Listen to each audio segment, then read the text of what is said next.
Hello my dear students, welcome back to Magnet Brains. This is Saloni Pandey and I welcome you all to your favorite channel जहां पर आपको मिलती है 100% free and quality education और वो भी बिना किसी पेड सब्सक्रिप्शन के। स्टूडेंट्स, आज के हमारे इस क्लास के अंदर हम करने जा रहे हैं आपकी class 12th sociology book 2 chapter number 1 that is structural change के multiple choice questions. So as you all know कि आपकी क्लास 12th सोशियोलॉजी में दो बुक्स हैं एंड जो बुक 2 है that is social change and development in India, उसके chapter number 1 structural change के मल्टीपल चॉइस क्वेश्चंस या एमसीक्यूज जो है वो आज के हमारे इस लेक्चर के अंदर हम करने जा रहे हैं सभी को आंसर। सो अगर इस चैप्टर से कोई भी एमसीक्यूज आपके एग्जाम में आते हैं तो आप उनको इजीली आंसर कर पाएं और कोई दिक्कत ना हो, आपको कोई कंफ्यूजन ना हो, ये सारी चीजों के लिए आज के इस लेक्चर के अंदर हम करेंगे हमारे मल्टीपल चॉइस क्वेश्चंस को from your chapter number 1 structural change. I hope so book 1 से जो एमसीक्यूज हमने कंप्लीट कर लिए हैं वो सभी आपने देख लिए हैं और उनमें आपको कोई भी डाउट नहीं है, अच्छे से आपकी पढ़ाई चल रही है फॉर योर एग्जामिनेशंस। अब बारी आती है चैप्टर नंबर 1 के एमसीक्यूज की, तो इनको आंसर करते हैं। Fine, okay, let's start with question number 1। So which rulers were benefited by taking away the tribute और economic surplus from the people of subjugated area? कौन से वो रूलर्स थे जो इकोनॉमिक सरप्लस सब्जुगेटेड एरिया के लोगों से ले लेते थे और फिर रूल किया करते थे? मतलब कि कोई सब्जुगेटेड एरिया है तो वहां के लोगों को जो भी इकोनॉमिक सरप्लस मिल रहा है वो सारा कुछ उनसे ले लेना और फिर जो है अपना शासन बनाए रखना। ठीक है, वो कौन से रूलर्स थे या उन रूलर्स को क्या कहा जाता है? ठीक है, and the options are capitalist, socialist, pre capitalist और कॉलोनियलिस्ट। सो कौन से वो रूलर्स हैं बताओ जो इकोनॉमिक सरप्लस को ले लेते हैं from a subjugated area? A B C D, क्या कौन सा ऑप्शन करेक्ट होगा यहाँ पर? And yes, the answer is option D, that is pre capitalist. देखो, जो हमारा चैप्टर नंबर 1 है स्ट्रक्चरल चेंज, इसमें हमने देखा कि आफ्टर कॉलोनाइजेशन, इंडिया का जब कॉलोनाइजेशन हो जाता है तो इंडिया के अंदर कौन कौन से स्ट्रक्चरल चेंजेस होते हैं। हमने यहाँ पर मेनली इंडस्ट्रियलाइजेशन एंड अर्बनाइजेशन की बात करी है, बट जब इंडस्ट्रियलाइजेशन की बात आती है तो कैपिटलिज्म को भी हम डिस्कस करते हैं। अब कैपिटलिज्म को दो तरह से समझा जाता है, एक तो जो कैपिटलिस्ट सिस्टम हमारे यहाँ पर और पूरे वर्ल्ड में प्रिवेल हुआ और एक प्री कैपिटलिस्ट सिस्टम। बेसिकली ये प्री कैपिटलिस्ट थे कौन, क्या क्या ये सिस्टम था? तो देखो, कैपिटलिज्म क्या है कि वो आपके मतलब प्राइवेटली ओन्ड सारे जो भी उसके मीन्स ऑफ प्रोडक्शन होंगे और उनके थ्रू वो प्रॉफिट को अर्न करेगा। बट यहाँ पर कैपिटलिस्ट जो है वो जब ब्रिटिशर्स इंडिया में आते हैं, अपना पूरा कॉलोनियल रूल एस्टैब्लिश करते हैं और वहां से कैपिटलिज्म को इंडिया के अंदर इंट्रोड्यूस करते हैं, तो वो इंडिया के मतलब इंडियन सोसाइटी के अंदर पॉलिटिकली और इकोनॉमिकली सारी चीजों को चेंज कर देते हैं। बट जो प्री कैपिटलिस्ट एरा हुआ करता था, मतलब इन कैपिटलिस्ट के पहले के टाइम के जो रूलर्स हुआ करते थे, वो इस तरह का चेंज नहीं करते थे, वो जस्ट रूल करते थे और जो सब्जुगेटेड एरियाज वगैरह होते थे वहां से जो भी इकोनॉमिक सरप्लस हुआ है उसमें से कुछ अपना पार्ट ले लेते थे और वापस जो है अपने महलों में जाके रूल करना स्टार्ट कर देते थे। क्लियर? सो वो होते थे आपके प्री कैपिटलिस्ट। फाइन, क्लियर है ये question? Okay, now question number 2। Our parliamentary, legal and educational system are based on which model? हमारा parliamentary, legal और educational system कौन से मॉडल पर बेस्ड है? Options: American model, British model, indigenous model और French model. I think this is very easy.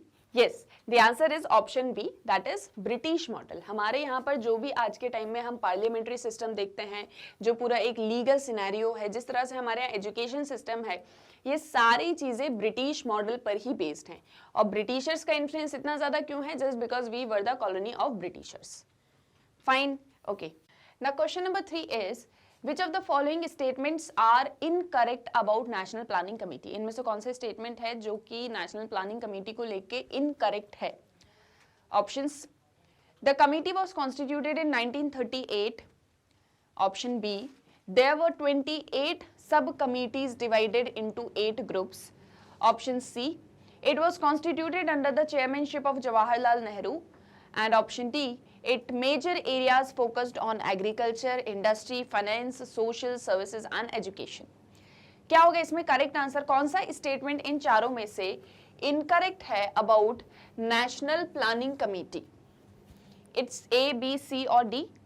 And the answer is Option B, that there were 28 subcommittees divided into 8 groups because the committees were 29 in number, और फिर इन 29 सब committees को हमने 8 groups में divide किया और फिर इसमें से हमने ये कुछ हमारे मेजर एरियाज थे और भी थे जिन पर हमने फोकस किया।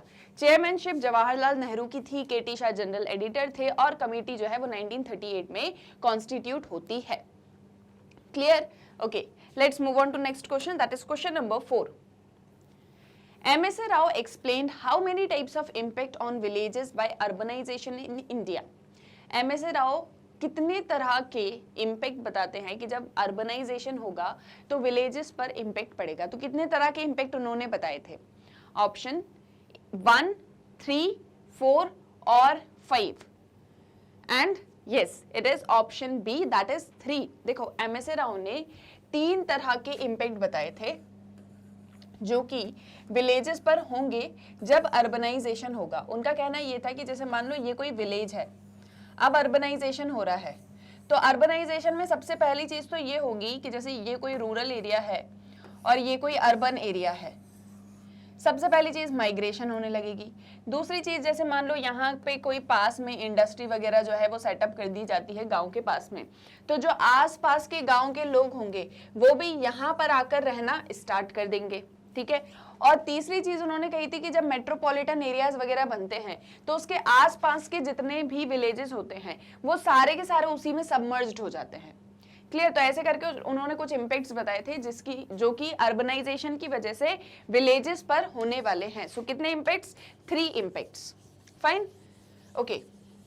Now question number 5। आई होप सो आपको समझ में आ रही हैं चीजें। ठीक है, कोई भी डाउट हो तो कमेंट सेक्शन में पूछ लेना। Now the emergence of machine production based on the inanimate power resources like steam and electricity is known as। जो इमरजेंस होता है मशीन प्रोडक्शन का जिसमें इनएनिमेट पावर रिसोर्सेज को यूज किया जाता है जैसे स्टीम और इलेक्ट्रिसिटी को, उसे क्या कहेंगे? आई थिंक ये इससे ज्यादा सिंपल कोई क्वेश्चन नहीं होगा। ठीक है, ग्लोबलाइजेशन, कैपिटलिज्म, इंपीरियलिज्म और इंडस्ट्रियलाइजेशन। अब इजी है तो ऑब्वियसली कि आंसर आप सभी को पता होगा। जल्दी से बताओ मुझे कमेंट सेक्शन में कि करेक्ट आंसर क्या है। और बहुत जल्दी से, ये बहुत इजी क्वेश्चन है कि मशीन प्रोडक्शन हो रहा है जिसमें पावर रिसोर्सेज यूज हो रहे हैं, उसे हम क्या बोलेंगे? Yes, obviously option D, that is industrialization. Industrialization में ही तो मशीन के थ्रू प्रोडक्शन होता है और उसमें स्टीम, इलेक्ट्रिसिटी, इन सारी चीजों को यूज किया जाता है। ग्लोबलाइजेशन क्या है कि पूरा ग्लोबल वर्ल्ड जो है वो एक सिंगल यूनिट या पूरा जो है कनेक्टिविटी बन जाती है सभी के बीच में। कैपिटलिज्म प्राइवेट ओनरशिप पर बेस्ड है। Imperialism is a very different thing, जहां पर जो है वो कॉलोनियलिज्म वाला, हमने उसके पहले इंपीरियलिज्म हुआ करता था एंड ये सारी चीजें पढ़ी थी। Fine, now question number 6। National planning committee was set up in, ये तो बहुत सिंपल है, अभी मैंने आपको बताया। नेशनल प्लानिंग कमेटी कब सेटअप हुई? 1936, 38, 1940 और 1942। Yes, option B, that is 1938। 1938 में नेशनल प्लानिंग कमेटी जो है वो सेटअप होती है। Next question, the planning commission was set up in. अब ये बताओ कि प्लानिंग कमीशन कब सेटअप हुई? ठीक है, प्लानिंग कमीशन के बारे में आपने पढ़ा हुआ है। Now you have the options 1940, 1945, 1950 और 1952। प्लानिंग कमीशन कब सेटअप हुई थी? एंड द आंसर इज, जल्दी से बताओ कमेंट सेक्शन में। Yes, the answer is option C, that is 1950। 1950 में प्लानिंग कमीशन जो है उसको सेटअप किया जाता है। 1947 में इंडिया इंडिपेंडेंट होता है और ये प्लानिंग कमीशन किस लिए थी? इंडिया में जो है प्लान्स बनाना, उनको इम्प्लीमेंट करना और साथ ही साथ में डेवलपमेंट के लिए वर्क करना। फाइन, सो ये जो है प्लानिंग कमीशन बनी थी इस एक चीज के लिए, और जो नेशनल प्लानिंग कमेटी थी उसी को बाद में प्लानिंग कमीशन बना दिया गया था। फाइन, इसमें भी कोई डाउट नहीं है। Okay, which among the following cities experienced high rate of urbanization in post independence period? इनमें से वो कौन सी सिटीज हैं जिन्होंने हाई रेट ऑफ अर्बनाइजेशन को फेस किया पोस्ट इंडिपेंडेंस पीरियड में? कोलकाता, मुंबई, चेन्नई और ऑल ऑफ दीज। बताओ वो कौन सी सिटीज हैं जहां पर हाई रेट ऑफ अर्बनाइजेशन देखने को मिलता है? क्या कोलकाता है, क्या मुंबई है, क्या चेन्नई है, क्या ये तीनों ही है? And yes, obviously option D, that is all of these. ये तीनों ही सिटीज हैं जहां पर हाई रेट ऑफ अर्बनाइजेशन हमको देखने को मिलता है, क्योंकि पहले यहाँ पर जो है मेजर पोर्ट्स वगैरह ऑलरेडी एस्टैब्लिश किए जाते हैं पोर्ट सिटीज़ ये बन जाती हैं, फिर धीरे धीरे जो है इनका डेवलपमेंट होता है और आफ्टर मतलब इंडिपेंडेंस इन्हीं सिटीज़ का जो है मतलब हाई रेट ऑफ अर्बनाइजेशन यहाँ पर देखने को मिलता है. Fine. Okay, now question number 9. Dash means control of one country over another. In the modern period, Western colonialism has had the greatest impact. India's past has been marked by the entry of numerous groups of people at different times who have established their rule over different parts of what constitutes modern India today. किसकी बात यहाँ पर हो रही है मैं अभी आपको एक्सप्लेन नहीं करूंगी, अभी आप थोड़ा खुद से रीड करके समझो और मुझे करेक्ट आंसर बताना है इसका क्या है, फिर मैं आपको एक्सप्लेन करती हूँ. ठीक है, आई होप सो ये अच्छे से रीड कर लिया. Now let's have the options. Domination, colonialism, urbanization और रीजनलिज्म. एक बार और रीड कर देती हूँ. Dash means control of one country over another. In the modern period, Western colonialism has had the greatest impact. India's past has been marked by the entry of numerous groups of people at different times who have established their rule over different parts of what constitutes modern India today. And the correct answer is from option A, B, C or D. It is yes, option B, that is colonialism. देखो, colonialism का मतलब क्या होता है? Control of one country over another या rule of one country over another. जो western colonialism है उसका सबसे ज़्यादा इम्पैक्ट हमको मॉडर्न इंडिया में देखने को मिलता है. इंडिया में पास्ट टाइम से ही, एंशियंट टाइम से ही बहुत सारे ग्रुप्स ऑफ पीपल आते हैं डिफरेंट टाइम्स में, जिन्होंने अपना रूल इंडिया में बनाने की कोशिश करी और जो आज मतलब एट प्रेजेंट जिसे हम मॉडर्न इंडिया भी बोलते हैं उन सभी एरियाज में. Fine. So colonialism is something that means control of one country over another और rule of one country over another. Clear? I hope so इसमें भी कोई डाउट नहीं है. ठीक है, यहाँ तक सारी चीजें समझ में आ रही है ना? कोई डाउट तो नहीं आ रहा क्वेश्चंस में? अगर आ रहा है तो पूछ लो. ठीक है, okay. Question number 10. The advent of the railways in Bengal marked an important turning point which saw the conversion of his forest policy in Assam.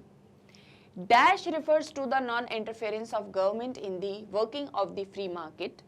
The demand for railway sleepers transformed the forest from an unproductive wilderness into a lucrative source of revenue for the colonial administration. ये जो blank दिख रहा है ना आपको, इस एक blank में क्या आएगा ये आपको बताना है. ठीक है, देखो क्वेश्चन क्या बोल रहा है कि जो एडवेंट है रेलवे का, जब मतलब रेलवेज बंगाल में इंट्रोड्यूस्ड होते हैं तो इंडिया के लिए ये एक टर्निंग पॉइंट होता है. यहाँ से असम की जो फॉरेस्ट पॉलिसी वो भी कन्वर्ट हो जाती है. Dash refers to non interference. वो कौन सी चीज है जहां पर गवर्नमेंट मार्केट में इंटरफेयर नहीं करती, फ्री मार्केट चलने देती है. और ये जो डिमांड थी रेलवे स्लीपर्स की, इसने फॉरेस्ट को ट्रांसफॉर्म कर दिया एक अनप्रोडक्टिव से लक्रेटिव सोर्स ऑफ रेवेन्यू में, जो कि कॉलोनियल एडमिनिस्ट्रेशन के टाइम पर हुआ था. मतलब बंगाल में जो है वो रेलवेज वगैरह आ जाते हैं जिसकी वजह से फॉरेस्ट प्रोड्यूस में जो है हमको बहुत ज़्यादा रेवेन्यू मिलने लग जाता है. और यहाँ से ये जो अनप्रोडक्टिव फॉरेस्ट थे ये एक लक्रेटिव सोर्स ऑफ रेवेन्यू बन जाते हैं. अब यहाँ पे मार्केट की तो बात ऑब्वियस है कि होगी क्योंकि हम फॉरेस्ट प्रोड्यूस की बात कर रहे हैं. ठीक है, और हमारी जो पॉलिसीज वगैरह है उनमें कन्वर्जन की बात कर रहे हैं. तो वो कौन सी ऐसी चीज़ है जहाँ पर फ्री मार्केट जो है वो काम करता है और गवर्नमेंट जो है वो इंटरफेयर नहीं करती है, उसे क्या बोलते हैं? लेज़र-फेयर, अर्बनाइजेशन, ग्लोबल मार्केट और pre capitalist. And the answer would be yes, very good, option A, that is laser-fair. जो लेज़र-फेयर की पॉलिसी होती है उसमें गवर्नमेंट इंटरफेयर नहीं करती है और फ्री मार्केट जो है वो क्या करता है? वर्क करता है. फ्रीली जो मार्केट है वो वर्क करेगा, गवर्नमेंट का इंटरफेरेंस कम से कम रहेगा. That is just laser-fair. बाकी चीजें आपको थोड़ा सा कंफ्यूज करने के लिए दी गई थी, but you have to stuck to your correct answer. Okay, now question number 11. In dash an English merchant named Job Charnock arranged to lease 3 villages, that is Kolikata, Gobindapur and Sutanuti, by the river Hooghly in order to set up a trading post. कौन से year में एक English merchant job Charnock जो है वो 3 villages को lease पर लेते हैं हुगली रिवर के पास में, ताकि वो वहां पर ट्रेडिंग पोस्ट बना सकें। और इन 1698 Fort William was established by the river for defensive purposes and a large open area was cleared around the fort for military engagements। और 1698 में फोर्ट विलियम को जो है एस्टैब्लिश किया जाता है डिफेंस के लिए, और साथ ही साथ में एक ओपन एरिया को क्लियर किया जाता है जहां पर मिलिट्री एंगेजमेंट्स होंगी। कौन से ईयर की बात यहाँ पर हो रही है? वो जो डैश आपको दिख रहा है ना स्टार्टिंग में, वहां पर क्या आएगा? ऑप्शंस 1960, 1900, 1690 और 1050। Which year is accurate here? ठीक है, कौन से ईयर की हम बात यहाँ पर कर रहे हैं? मतलब जो आपका ब्लैंक है उसमें कौन सा आंसर करेक्ट होगा? From options A, B, C और D, and it is yes answer C, that is 1690। 1690 में जॉब चार्नोक जो है वो 3 विलेजेस को लीज करते हैं। फिर बाद में 1698 में फोर्ट विलियम एस्टैब्लिश होता है और साथ ही साथ में मिलिट्री एंगेजमेंट्स वगैरह जो है उसके लिए भी एरिया क्लियर किया जाता है। ओके, आई होप सो चीज़ें क्लियर हो रही हैं। ठीक है, कुछ ऐसा ट्रिकी सा, कुछ डाउट सा तो आई होप सो कि नहीं आ रहा होगा, बट अगर आ रहा है तो कमेंट सेक्शन में आप बोल सकते हो। बाकी क्वेश्चंस किस तरह के आएंगे वो मैं आपको बताती जा रही हूँ, ऑप्शंस मैं आपको बताती जा रही हूँ, एंड आई एम होपिंग कि आप जो है कमेंट्स में आंसर कर रहे हो। फाइन, सो इस तरह से जो है अच्छे से अपनी पढ़ाई करो, और कोई डाउट है तो वो मुझसे पूछो। एमसीक्यूज आपके कैसे आएंगे उसको थोड़ा सीरियसली लेना है, क्योंकि एमसीक्यूज ना 1 मार्क होता है फॉर 1 क्वेश्चन, और अगर आप एक ही मार्क नहीं ला पाए तो फिर तो बिल्कुल भी सही नहीं है, उससे मार्क्स बहुत कम हो जाते हैं। और दूसरी चीज़, अगर आपके क्वेश्चन आंसर्स में आपका थोड़ा बहुत भी ऐसा है ना कि कहीं कहीं पर कम मार्क्स आ रहे हैं, तो वो एमसीक्यूज कवर कर लेता है। तो एमसीक्यूज को लाइटली नहीं लेना है। ठीक है, जो चीज मैं आपको बार बार बोलती हूँ, कंसेप्ट्स अपने क्लियर रखो, चैप्टर्स को रीड करो, you can answer every MCQ correctly, है ना। एमसीक्यू तो कोई भी आंसर कर सकता है, पर करेक्टली आंसर करना बहुत ज्यादा इंपॉर्टेंट है। Okay, let's focus on to question number 12। Dash particularly from the British presidency regions of Bengal and Madras moved as government employees and professionals like doctors and lawyers moved to different parts of the country।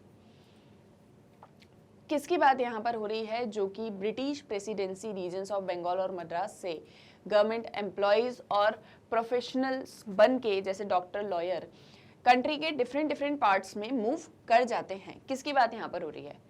Lower class, middle class, upper class और nobility. इनमें से वो कौन है जो British presidency regions Bengal Madras से move कर जाते हैं different parts of the country में as doctors, lawyers? And the correct answer is, I think this is also very obvious. Yes, the answer is option C, that is B, that is the middle class। जो middle class रहती है वो क्या करती है? वो ये Britishers वगैरह के साथ में मिलके जो है मतलब जॉब वगैरह लेने लग जाते हैं, उनके साथ में काम करने लग जाते हैं, फिर different parts of the country में मूव आउट कर जाते हैं। Next, over dash % of people in the west live in towns and cities. कितना % पीपल वेस्ट में टाउन्स और सिटीज में रहते हैं? 25, 50, 84 और 90? It is 90%। Okay, now from the end of the dash century, with the installation of mechanized factory industries, some towns became much more heavily populated। कौन सी century के and होते से ही मैकेनाइज्ड फैक्ट्री इंडस्ट्रीज इंस्टॉल हो जाती हैं और कुछ towns heavily populated हो जाते हैं, मतलब टाउन्स में बहुत सारे लोग आके रहना स्टार्ट कर देते हैं? 10th century, 14th century, 19th century और 21st century? And the correct answer is, जल्दी से बताओ, it is option C, that is 19th century. जब 19th सेंचुरी के एंड पर हम आते हैं तब जो है बहुत सारी जगहों पर फैक्ट्रीज वगैरह लगना स्टार्ट हो जाती हैं जहां पर मैकेनाइज्ड प्रोडक्शन होगा, है ना, इंडस्ट्रीज, फैक्ट्रीज। और यहाँ से जिन भी एरियाज में ये होती हैं वहां पे ज्यादा से ज्यादा लोग जो है आके रहना स्टार्ट कर देते हैं just for job purposes.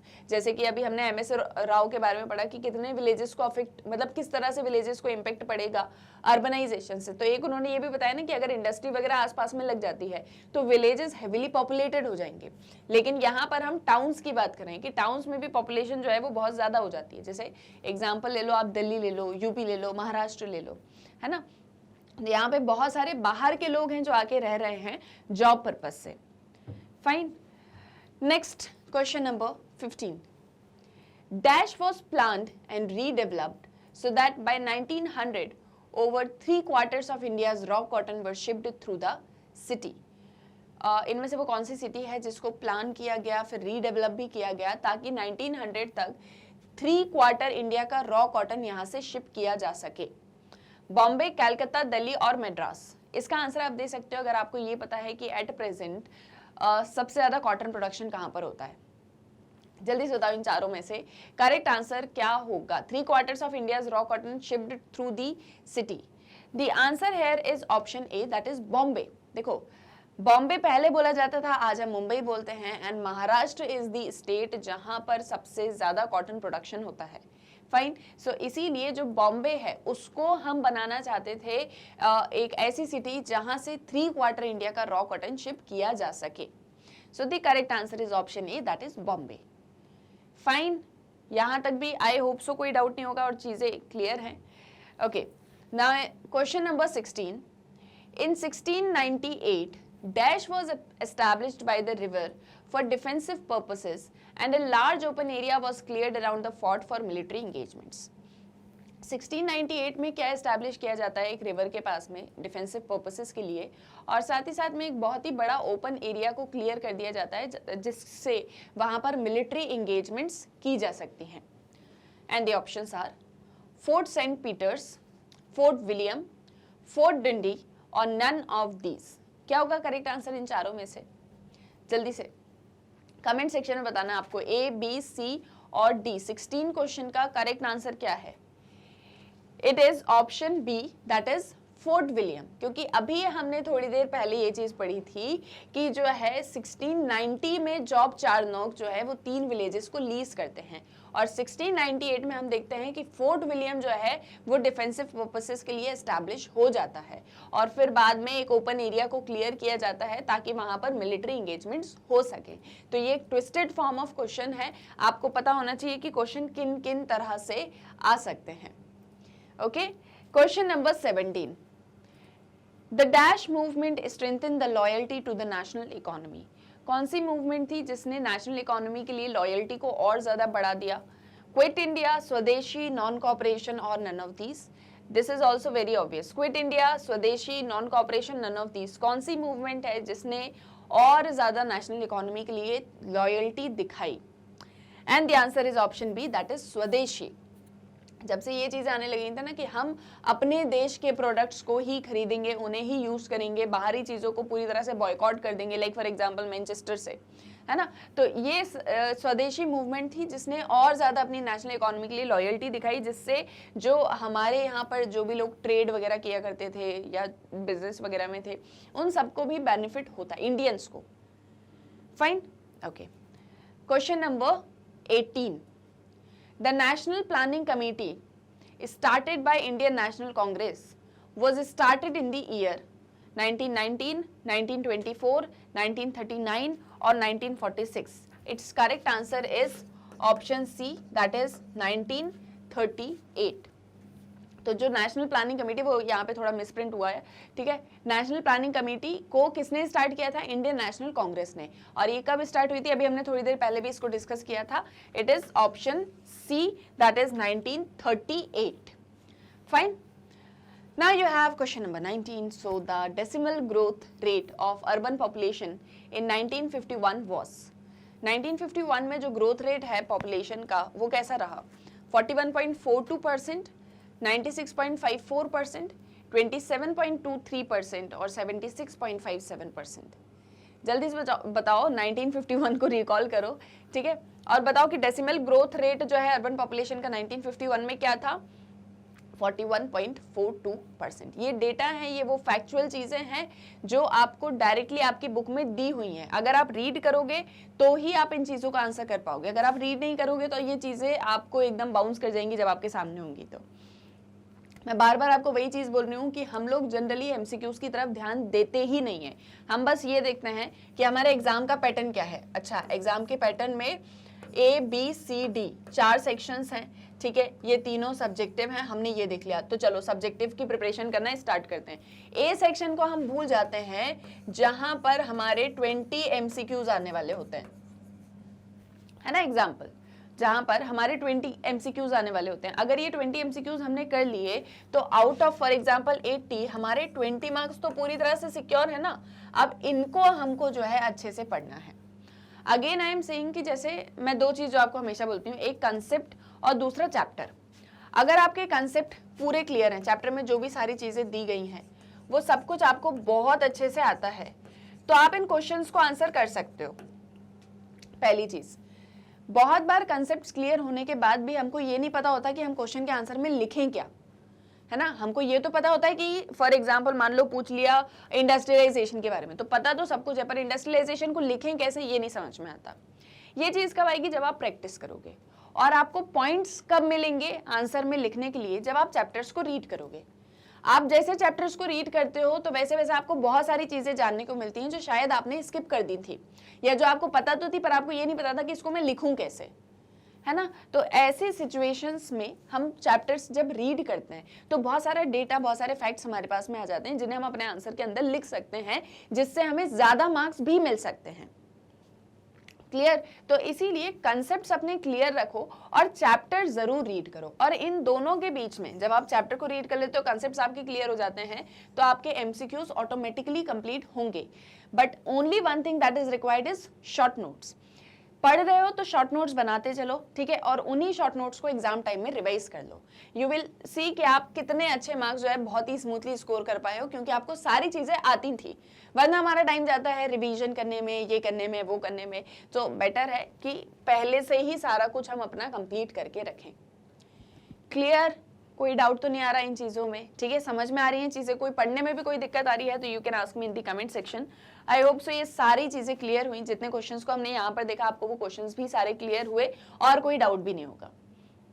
Fine. सो बहुत सिंपल सिंपल क्वेश्चंस हैं, बस आपको अच्छे से पढ़ना है। पढ़ लोगे तो अच्छे से आंसर कर पाओगे, अदरवाइज आपको दिक्कत आएगी।